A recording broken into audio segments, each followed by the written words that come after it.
नमस्कार मित्रमैत्रिणींनो, मी तुम्हाला आज बनवून दाखवत आहे सगळ्यात मोठी कोलंबी. आणि मी तुम्हाला ही साफही करून दाखवते. कशी साफ करायची ती ट्रिक पण दाखवते मी तुम्हाला.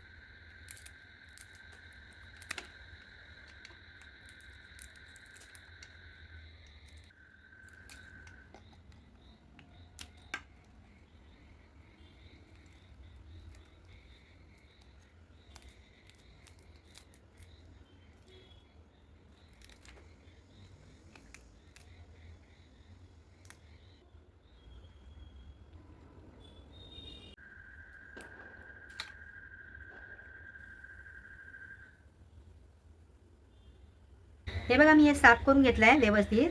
आणि ह्या कोलंबीच्या जे नांग्या होत्या त्यातली अशी मदक काढून घेतले. आणि हे बनवण्यासाठी मसाले घेतले. साठी मसाला, लाल तिखट, धने पावडर, हळद, आले लसणाची पेस्ट, कांदे भाजून घेतले त्याची पेस्ट, खोबरं, टोमॅटो. आता चला बनवूया.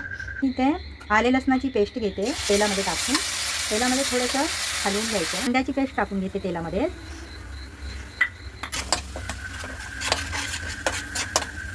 खोबरं टाकून घेते थोडंसं. तुम्हाला हवं तेवढं तुम्ही टाकू शकता. मी थोडं घेतलेलं आहे.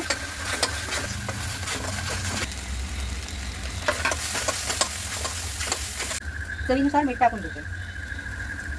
सर्व मसाला तेल सुटेपर्यंत मस्त शिजून द्यायचं. मदक टाकून घेते. आता थोडंसं परतून घेते ह्याला पण. आणि मग लगेचच कोलंबी टाकून घेते.